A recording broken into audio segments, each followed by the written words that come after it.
Good morning, dear students. This is your Sudha ma'am. Welcome to the fourth session of lesson 3, that is transportation, the circulatory system. In our previous class, we have studied about the cardiac cycle, pulse rate, single and double circulation. Today, we are going to study about lymphatic system and blood coagulation. Let's move on to the first topic, that is lymphatic system. We know that blood circulates in the blood vessels pushed by the heart. From the heart, it flows into arteries and finally into capillaries. Blood capillaries have small gaps through which plasma with some nutrients flows out of the capillaries. This is called tissue fluid, as our cells are surrounded by this fluid, hence we call it tissue fluid. It is also known as lymph. In Latin, lymph means water. As it is liquid, so we will call it as lymph. This tissue fluid helps in exchange of substances. It gives oxygen and other substances to the cells and takes away carbon dioxide and waste materials to the blood. On the whole, it acts as a medium between cells and blood. Lymphatic system consists of lymph capillaries, lymph vessels, lymph nodes and lymph glands. If the tissue fluid is coming out of the blood capillaries continuously, the blood becomes thick. As it is losing the liquid component, so it becomes thick and it cannot flow freely in the arteries, so that all the cells do not get oxygen and nutrients, and this condition may leads to great damage to the body.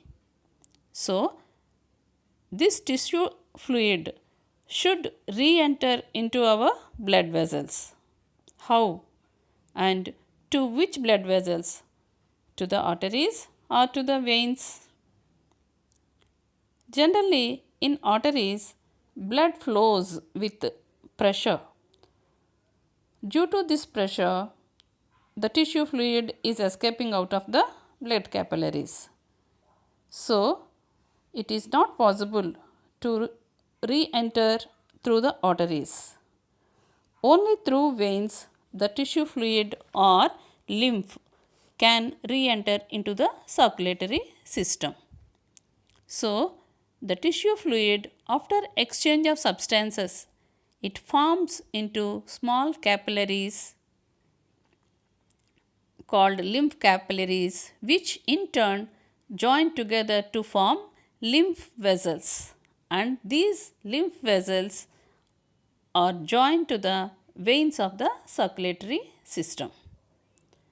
So, the lymphatic system is a parallel system to the venous system, which collects tissue fluid from cells in the tissues and transport it to the venous system. If you observe the lymphatic system diagram, you can see some dot-like structures. Those are called lymph nodes. What is the function of lymph nodes? Sometimes the cells may worn out or infected by bacteria. So, along with substances, bacteria also enter into the lymph capillaries and lymph vessels.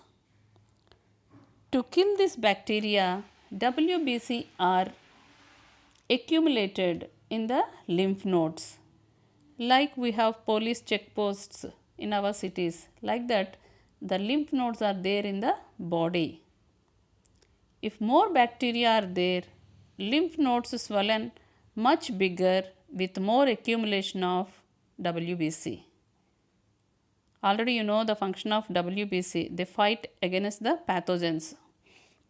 So WBC are accumulated in the lymph nodes to fight with bacteria so that they will be swollen. So the swelling of lymph nodes is an indication that the body has some infection. That is why doctors examine our throat to know whether the lymph nodes are swollen or not. Tonsils, thymus gland near to the heart, and spleen are some of the examples of lymph glands. How lymph is able to flow in the vessels.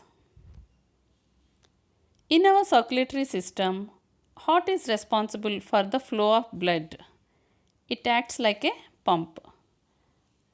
But for the lymph, such pumping system is not there. Then how it is able to move? Yes, it is our skeletal muscles. That means skeletal muscles means the muscles which are attached to our bones, especially the bones of legs, hands, etc. So these are called skeletal muscles. They act like pumps. When the skeletal muscles contract, lymph is pushed in the lymphatic vessels and to the veins towards the heart. In that way, they move. Like our veins, these lymph vessels also have valves to prevent the reverse flow. Now coming to the functions of the lymph. Lymph carries digested and absorbed fats from small intestine to the bloodstream. Already we know that after the digestion, the digested food is absorbed by the villi of the small intestine, which are supplied with blood vessels. So along with the blood vessels, lymph also there, and this lymph carries the digested and absorbed fat to the veins. Why? Because these fat molecules are very big in size and which cannot enter into the blood capillaries. So lymph carry these digested fats to the veins.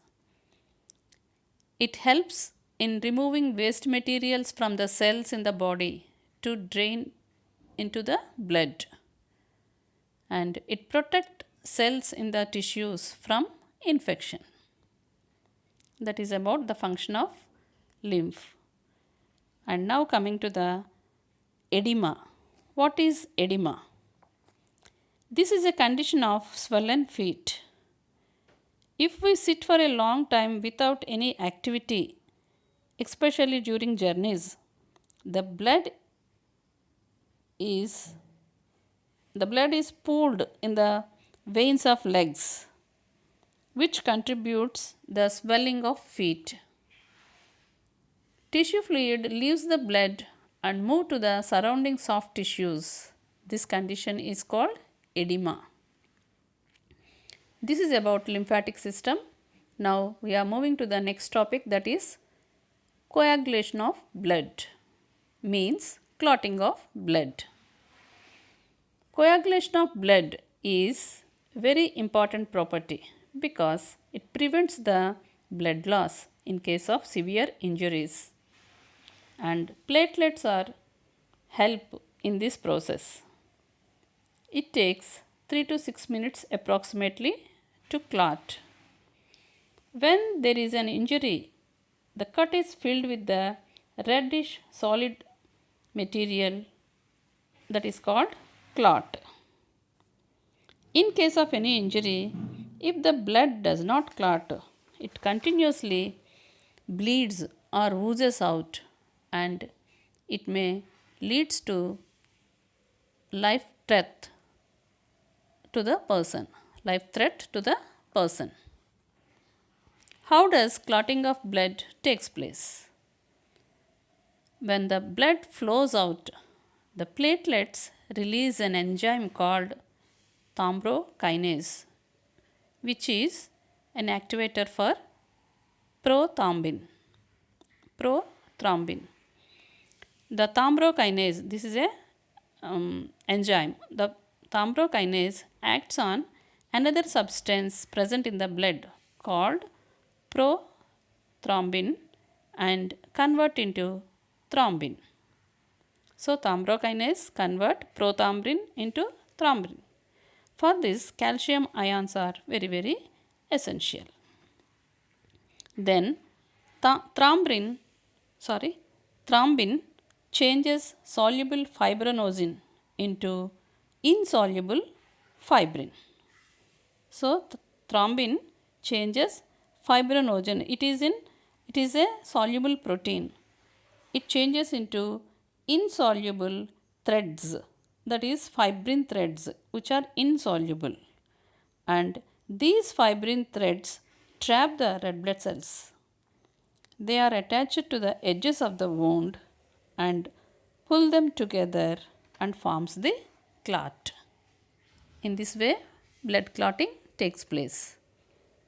The yellow straw colored fluid portion after the formation of clot is called serum.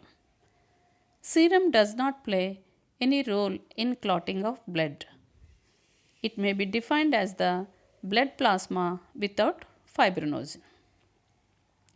Normally, blood that oozes from the wound clot in 3 to 6 minutes, but it takes more time to the people who are deficient of vitamin K. And due to genetic disorders, especially children who have born from marriages between very close relatives, they have some genetic disorders and the blood may not coagulate. This type of disorder is called hemophilia. Hemophila. Hemophilia. And thalassemia is another serious inherited blood disorder. Inherited means carried from parents to children. The thalassemia is due to hemoglobin deficiency in red blood cells, and the persons may have symptoms like anemia, enlarged liver and spleen, slow growth, thin and brittle bones, etc. Let us summarize today's topics. Today, we studied lymphatic system and coagulation of blood. In our next session, we will study evolution in transport system and about blood pressure. That's all for today. Meet you in the next session. Thank you.